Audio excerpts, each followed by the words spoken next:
बहुत थक गए होंगे, but we will talk about how to build a business. Okay, कौन कौन एंटरप्रेन्योरशिप में इंटरेस्टेड है सिटिंग इन दिस रूम? ठीक है. Any existing entrepreneurs over here जिनका कोई ना कोई बिजनेस हो? Okay, I can see quite a few. So we'll dwell into the PPT how to build a brand and how to start a business.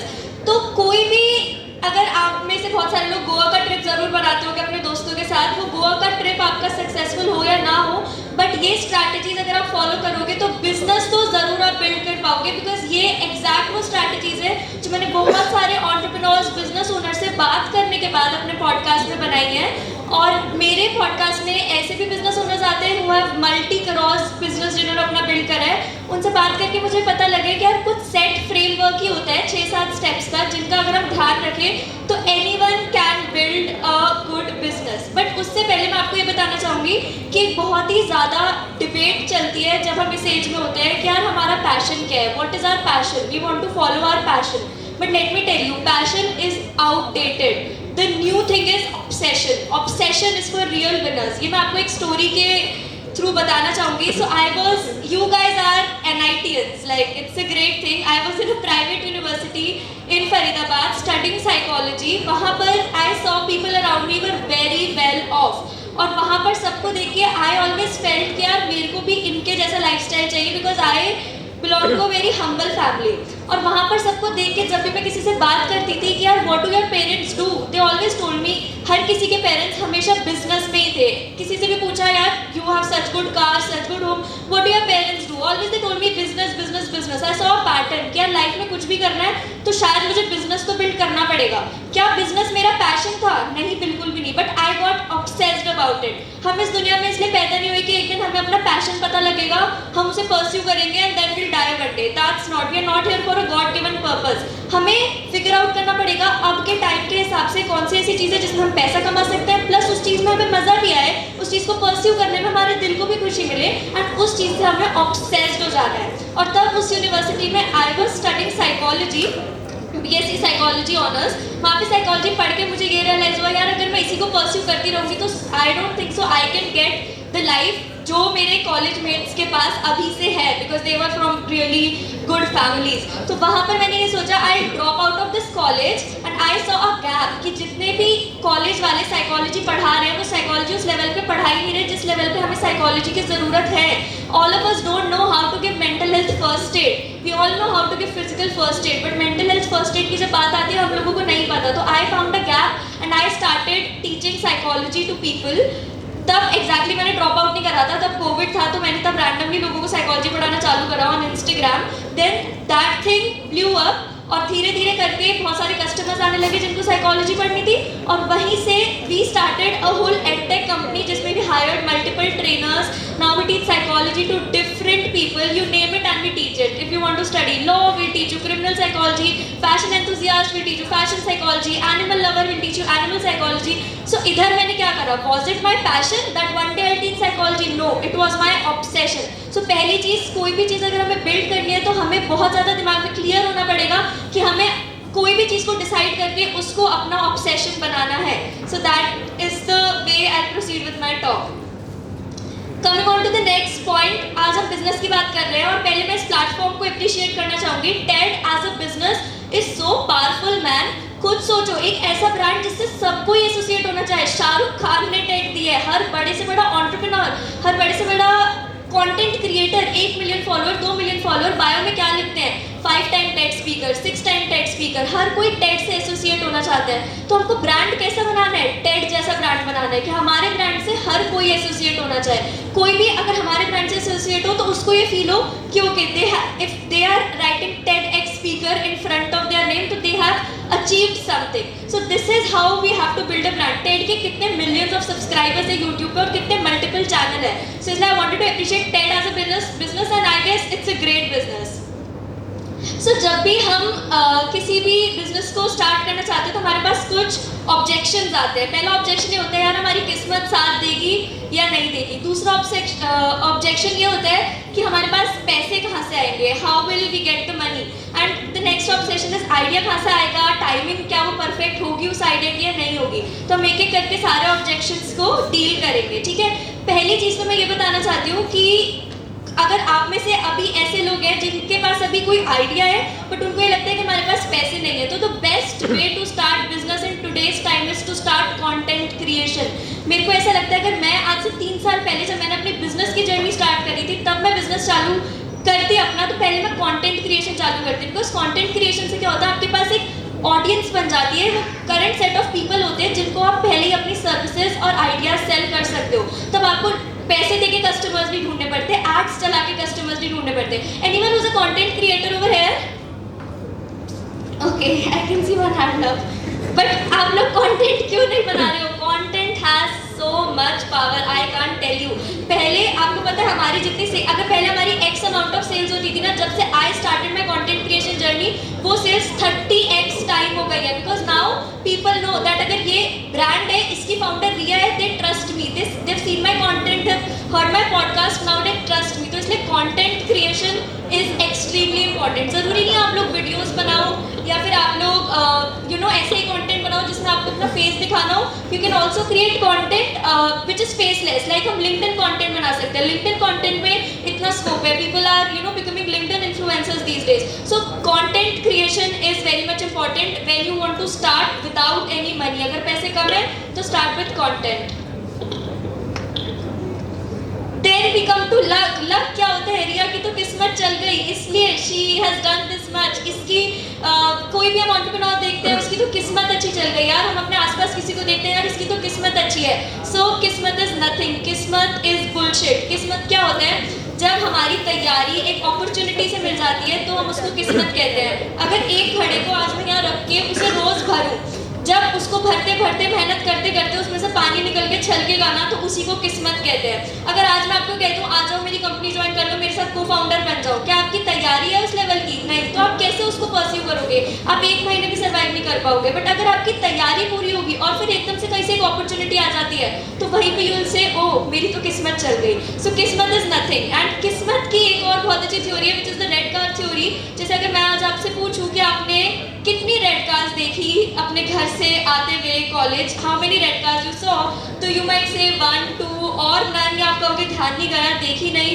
But if I say I will give you 10,000 rupees for every red car you see, तो you will start looking for red cars. और ऐसे ही हमारे आसपास opportunity होती है, तब आप कहोगे यार रेड कार कहीं से तो दिख जाए। यही अपॉर्चुनिटीज है, अपॉर्चुनिटीज हर जगह है बट हम उन्हें देख ही नहीं रहे हैं। आपके कॉलेज में ही इतनी सारी सोसाइटीज होंगी, इंक्यूबेशन सेंटर्स होंगे, इतने सारे अपॉर्चुनिटीज आपको मिलती होंगी, बाहर आउटर वर्ल्ड में इतनी सारी अपॉर्चुनिटीज हैं बट आप उनको देख ही नहीं रहे हो, बिकॉज यू ऑलवेज फील यार शायद मेरी मैं इस चीज़ में इतना अच्छा नहीं हूँ या मेरी किस्मत नहीं चले। बट किस्मत is bullshit, okay. We have to prepare well, and जब हमारी तैयारी एक अपॉर्चुनिटी से मिलेगी तो हम किस्मत वाले अपने आप बन जाएंगे। आई ऑलवेज फेल्ट कि मेरी किस्मत सबसे बेकार है, now I feel I am the luckiest person. वो इसलिए ही हुआ बिकॉज अब मेरी तैयारी उतनी हो गई है। So okay, 6 key things to build a brand. I'll quickly cover these 6 things. ये बहुत सारे entrepreneurs से बात करने के बाद मैंने यहाँ पे लिखी है, so make sure you see it. First is idea. Idea कैसे आएगा? इंडिया में कोई भी चीज़ बेचनी है तो 2 ही तरीके, या तो आप किसी की ईगो को फीड कर दो या उसको स्टार्व कर दो, या तो उन्हें फील कराओ कि आपका प्रोडक्ट सबके पास है और सिर्फ उन्हीं के पास नहीं है, या फिर आप उन्हें ये फील कराओ कि अगर उनके पास आपका प्रोडक्ट है तो वो औरों से अलग हो जाएंगे। लाइक या तो आप लग्जरी बेचो या आप ऐसी चीज़ बेचो जो नेसेसिटी है। जैसे मैं अगर आपसे पूछूँ आप में से कितने लोगों ने आज तक पेट दर्द की दवाई खाई है लाइफ में? Raise your hands. और कितने लोगों ने ऐसी मेडिसिन खाई है जो आपकी गट हेल्थ को अच्छा करे इन जनरल? सी कोई भी हाथ नहीं खड़ा हुआ। तो मतलब इंडिया में अगर हमें कोई भी चीज़ ऐसे बेचनी है तो वो बेचनी है जो मासेस के लिए अवेलेबल हो, क्योंकि पेट दर्द की दवाई सबने खाई है। क्यों? क्योंकि वो एक ज़रूरत की चीज़ है। गट हेल्थ एक एस्पिरेशनल प्रोडक्ट है। अभी इंडिया इतनी ज़्यादा एस्पिरेशनल सोसाइटी बनी नहीं है, तो इसलिए ऐसी चीज़ देखो जिसकी सच में ज़रूरत है। ठीक है, so this is the first point कि आइडिया जो वो ऐसा हो जो आपको लगे कि यार हाँ इसकी सही में लोगों को ज़रूरत है। हम लोग क्या सोचते हैं, बहुत ज़्यादा ऐसा प्रोडक्ट बना लेते हैं यार इससे ना उनकी ये प्रॉब्लम सॉल्व होगी, बट क्या वो उनकी प्रॉब्लम फर्स्ट हैंड प्रॉब्लम है? क्या उनको उस चीज़ की ज़रूरत अभी है? अगर नहीं तो मेरे को नहीं लगता इंडियंस उस चीज़ में इन्वेस्ट करेंगे, और अगर करेंगे भी तो बहुत limited set of Indians invest करेंगे। प्लस कोई भी लग्जरी चीज़ का बिजनेस बनाने के लिए बहुत ज़्यादा पैसे चाहिए होता है। वो बिजनेस हम तब बनाएंगे जब हम ऑलरेडी 3-4 बिजनेसेस कर चुके होंगे। तो अभी कोई भी बिजनेस करना चाहते हो तो मेक श्योर दैट वो प्रॉब्लम जो हो वो मासेस की प्रॉब्लम हो। Then second is USP. What is USP? My mic is falling. Just a second. Okay, now it's better. Okay, so what is USP? It's आपने बोला unique selling proposition. It's not unique selling proposition. It's unique show off proposition. अब USP की definition change हो गई है. हम सबको show off करना है life में. जैसे कि for example Oreo. आपको पता है Oreo के बिस्किट सबने खाए हैं? Oreo is a copied brand. Oreo is not a real brand. एक Sunshine Biscuits नाम की कंपनी थी जिसने Hydrox नाम के बिस्किट्स बनाए थे. दो ब्राउन बिस्किट्स के बीच में व्हाइट क्रीम. बट वो जो सनशाइन बिस्किट्स नाम की कंपनी थी उन्होंने जब हाइड्रॉक्स रिलीज करा तो हाइड्रॉक्स को बहुत ज़्यादा प्यार मिला. तो ओरियो को लगा यार ऐसा ही कुछ कॉपी कर देते हैं, बस पैकेजिंग बढ़िया कर देते हैं. ओरियो ने अपने पैकेजिंग एकदम टॉप क्लास कर दी, बहुत सुंदर बिस्किट्स का पैकेट बना दिया. जिसके हम देखते भी ओरियो का पैकेट काफ़ी ज़्यादा लग्जूरियस होता है. तो ओरियो के पास कोई यूनिक आइडिया नहीं था, बस उन्होंने उसको फैंसी बना दिया. तो लोगों को ओरियो खाते हुए ऐसा लगा कि they are eating a premium biscuit. So that is why USP is no more unique selling point, it's unique show off proposition. Then coming to Apple, हम लोग क्या सोचते हैं नौकरी लग जाएगी, ये हो जाएगा तो हम एक आईफोन खरीदेंगे, है ना. तो ये शो ऑफ बन चुका है. अब यूएसपी किसी भी बिजनेस की is the show off part of it. So make sure आपके बिजनेस में कोई ना कोई ऐसा फैक्टर एसोसिएटेड जरूर हो, जैसे कि teddy bear, becoming a TEDx speaker is a show off in itself, right. So make sure a show off is associated with your brand. Then coming to evolve, we need to evolve by time. पहले हम McDonald's के सभी stores में देखते थे McDonald's का joker होता था. अब मैकडॉनल्ड्स ने वो जोकर हटा दिया है. व्हाई? बिकॉज बहुत सारे टाइम से लोगों को ऐसा लगने लगा कि वो जोकर के अराउंड बहुत सारी मूवीज बनी, हॉन्टेड मूवीज बनी, तो बच्चे उसको देख के डरने लगे. तो पहले उनको लगता था जोकर एक हैप्पी मेमोरी से बच्चों को एसोसिएट करता है, बट अब उनको ऐसा लगने लगा कि जोकर से लोगों के मन में एक फियर की फीलिंग आ गई. तो अब मैकडॉनल्ड्स ने अपने मैक्सिमम स्टोर से वो जोकर हटा दिया है. So if you are in business, हम ऐसे नहीं सोच सकते यार नहीं हम तो ये करते हैं तो हम तो यही करेंगे. ज़्यादातर ट्रेडिशनल बिजनेसेस अब बंद क्यों होते जा रहे हैं? बिकॉज वो मॉडर्नाइज नहीं कर रहे खुद को, वो ऑनलाइन प्रेजेंस बिल्ड नहीं कर रहे, वो ऑनलाइन अपने आप को सेटअप नहीं कर रहे. So evolving with time is very much necessary. YouTube was earlier a dating app when they started. This is like crazy. सोचो यूट्यूब आज हम सब देखते हैं वो एक डेटिंग ऐप था, बट फाउंडर्स को लगा यार डेटिंग ऐप में तो हमारा ये चल नहीं रहा है. They used to pay money to people so that वो अपनी वीडियोस अपलोड करें, that why should you marry them. ये एक मैट्रिमोनियल साइट टाइप ऑफ था YouTube, but now they have started so much more. YouTube is now a lot more. So इसलिए evolving with time is very much necessary. हर time modern times देखो. If you are an entrepreneur, make sure you read newspapers, make sure you are up to date with the market and you are listening to TED talks. That is also one way of evolving with time. So evolving with time is really necessary. Then strategy and vibe is very much important. हम सब लोग H&M, Zara जाते हैं. हमारे H&M में अगर आप जाते होगे तो आपको ये दिखता होगा बहुत ही क्लियर कट स्ट्रक्चर होता है. यहाँ पे सारी जीन्स पड़ी है, यहाँ पे सारे टॉप्स पड़े हैं, यहाँ पे सारी ड्रेसेस हैं. वहीं पे Zara का जो स्ट्रक्चर है वो बहुत ही ज़्यादा एक भूल भुलैया जैसा होता है. यहीं पे ड्रेसेस है, वहीं पे नीचे शूज़ है, वहीं पे हेयर बैंड्स है. ये क्या H&M Zara से ज़्यादा सक्सेसफुल है? ऐसा कुछ नहीं है, बट उन्होंने अपने बिजनेस की एक वाइब डिसाइड कर रखी है. जैसे कि Zara में ये है कि वो लोगों को सोचने पर मजबूर करते हैं कि यार उन्हें ये भी चाहिए और ये भी चाहिए. इससे क्या होता है, लोग प्रेशर में आके ज़्यादा चीज़ें खरीद देते हैं. वहीं पे H&M की स्ट्रैटेजी क्या है कि वो लोगों को क्लियर कट बता दे ये चीज़ यहाँ पड़ी है, ताकि उन्हें पैराडॉक्स ऑफ चॉइसेस ना हो, बहुत सारी चॉइसेस ना दिखे और कंफ्यूजन ना हो. दोनों की स्ट्रैटेजी अपने आप में बहुत अच्छी है, बट मैं आपको ये बताना चाहती हूँ you need to decide a vibe to your business. जैसे कि चिंग्स, हम सब चिंग्स बहुत खाते हैं. चिंग्स एक्चुअली एक चाइनीज कंपनी नहीं है, वो एक इंडियन कंपनी है, बट वो खुद को प्रोजेक्ट कैसे करते हैं जैसे वो एक चाइनीज कंपनी है. क्यों? क्योंकि उन्हें पता है कि लोगों को चिली पनीर, मंचूरियन, ये सारी चीज़ें चाइनीज फ्लेवर में ज़्यादा अच्छी लगती है. सो दे वांटेड कि वो इंडियंस को ये फील कराए कि यार चिंग्स तो एक चाइनीज कंपनी है, चिंग्स बिल्कुल एक इंडियन कंपनी है. कमिंग टू मिनीसो, मिनीसो हमें लगता है एक जापानीज कंपनी है. मिनीसो भी जापानीज कंपनी नहीं है, मिनीसो एक चाइनीज कंपनी है. बट चाइना में हम क्या सोचते हैं कि चाइना के प्रोडक्ट्स हैं तो खराब होंगे, इनकी क्वालिटी खराब होगी, तो वो ये प्रोजेक्ट कर ही नहीं सकते कि हम एक चाइनीज कंपनी है. उनको ऐसे ही प्रोजेक्शन करना पड़ता है कि हम एक जापानीज कंपनी है. सो इसलिए projection of your business is really important. हम किसी से कोई झूठ नहीं बोल रहे. क्या मिनीसो हमसे झूठ बोल रहे हैं? नहीं.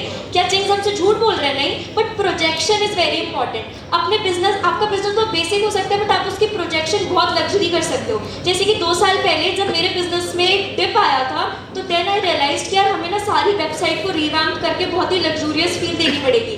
तो तब जो मैंने पहले वेबसाइट बनाने पे 20-25 हज़ार रुपये खर्च करे थे, फिर मैंने 4 लाख रुपए की वेबसाइट बनाई. क्यों? Because I wanted premiumness. जितनी प्रीमियमनेस दिखाएंगे उतने ज़्यादा कस्टमर्स ज़्यादा हमारे पास आएंगे, ज़्यादा हमसे करेंगे. So इसलिए vibe of your business is very much important.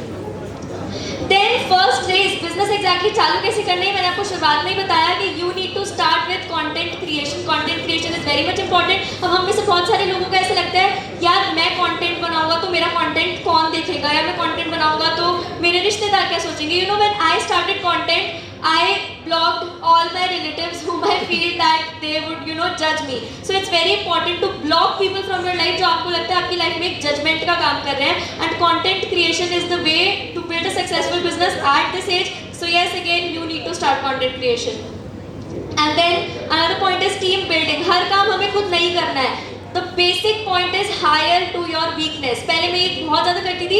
शुरुआत में मैंने 5 एम्प्लॉयज हायर करे थे. हर किसी के डेस्क पे बैठ के मैं ही उनका काम करती रहती थी. बट द पॉइंट इज अगर ये काम मैं ही करती रहूँगी तो मैंने उनको हायर ही क्यों करा है. So hiring team building is very much important. Initially अगर आप ज़्यादा पैसे स्पेंड नहीं कर सकते तो you can get a lot of interns and you can collaborate with people in a way. मैं तुम्हारे लिए ये काम करूँगा, तुम मेरे लिए ये काम करो. सो दिस टीम बिल्डिंग वाली स्किल बहुत हार्ड टू अचीव होती है, but it's important to build a successful business. So make sure जब भी आप स्टार्ट कर रहे हो तो you have a particular set of team. Plus मैंने एक गलती बहुत बड़ी ये करी कि मेरे पास अब भी कोई को फाउंडर नहीं है, तब भी कोई को फाउंडर नहीं था. But I always recommend that you should do business with a को फाउंडर, बिकॉज जब आपके बैड डेज होते हैं तो you have someone who can help you.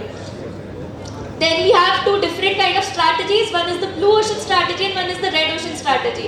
तो क्या होता है जब एक ही टाइप के बहुत सारे ब्रांड्स आ जाते हैं, जैसे कि फॉर एग्जांपल आप में से किसी ने लिक्विड डेथ का नाम सुना है? Okay, we have a few.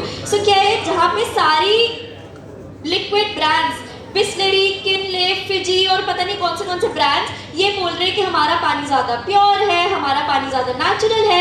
वहीं पे लिक्विड डेथ ने क्या करा, उन्होंने पानी को कैन्स में बेचना चालू कर दिया. तो वो बॉटल्ड वाटर की लीक से ही बाहर हो गई. फिर तो एक तरफ सारे बॉटल्ड वाटर वाले ब्रांड्स लड़ रहे हैं, वहीं पे लिक्विड डेथ पानी कैन में बेच रहा है. तो फिर उन्होंने डिफरेंशिएट कर दिया अपना बिजनेस. तो ये बिजनेस की एक blue ocean red ocean strategy होती है. जब आपका ओशन रेड हो जाता है ना, एज इन जब बहुत सारे लोग उस ओशन में आ जाते हैं. रेड ओशन मतलब बहुत सारी शार्क्स हैं, वो एक दूसरे को काट रही हैं और वो ब्लीड कर रही हैं, तो पानी रेड हो रहा है. तो हमें अपने पानी को रेड नहीं होने देना. हमें हमेशा रेड ओशन से शिफ्ट करके ब्लू ओशन में जाना है. और उस ब्लू ओशन में हम कैसे जाएंगे, अपने बिजनेस में एक डिफरेंशिएटिंग फैक्टर लाकर. जैसे कितना बेसिक सा डिफरेंशिएटिंग फैक्टर था कि उन्होंने पानी को कैन्स में बेचा. बट आपको पता है लिक्विड डेथ के मिलियंस ऑफ सेल्स होती है अब्रॉड, क्योंकि बाहर क्लब्स में जो लोग पानी नहीं पी, जो लोग अल्कोहल नहीं पीते, उनको ऐसा लगता था कि वो पानी की बोतल पकड़ के कितने वियर्ड लगेंगे क्लब के अंदर. So they started holding these fancy cans of Liquid Death एंड वो एक स्टेटस सिंबल बन गया. लोगों को बहुत अच्छा लगने लगा उसको पकड़ के. So yes, we have to shift from red ocean to blue ocean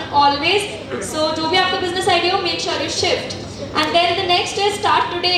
आज की पावर बहुत ज़्यादा है. किसी के पास भी कोई बिजनेस आइडिया है, किसी को भी कंटेंट क्रिएटर बनना है, you need to start today. You know only 10% people in this whole world want to do something and उसमें से 10% people actually इस चीज़ को करते हैं, और उसमें से भी 10% people उसको long term तक pursue करते हैं. which means सिर्फ 0.1% लोग ही ऐसे जो actually कुछ exceptional इस दुनिया में करना चाहते हैं. और अगर आप भी ऐसे कुछ करना चाहते हो तो you need to start right away, right today, because आज की पावर बहुत ज़्यादा है. I'll tell you, मेरा बिजनेस बहुत अच्छा चल रहा था, मैं content creation journey was going good, but मैंने ये देखा यार लोग पॉडकास्ट से तो बहुत ज़्यादा पैसे कमा रहे हैं, पॉडकास्ट से तो लोग बहुत ज़्यादा सक्सेसफुल हो रहे हैं. I started podcast right that moment. क्या पॉडकास्ट मेरा पैशन था? No, it was my obsession. अब मैंने उसको अपना ऑब्सेशन बना लिया कि मुझे हर हफ्ते एक पॉडकास्ट करना है. और किसी भी चीज़ को अगर हमें परस्यू करना है ना, तो we always need a plan.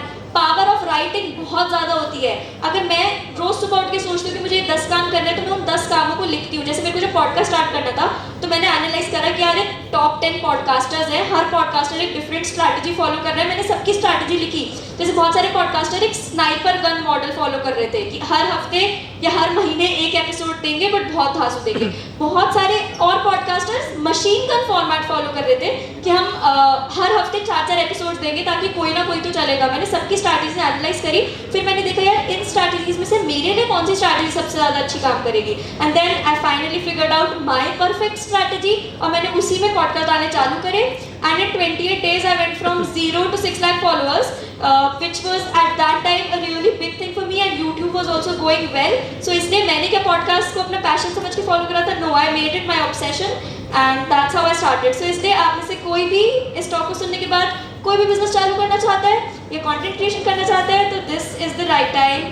And thanks for listening to me. That's real grateful for you.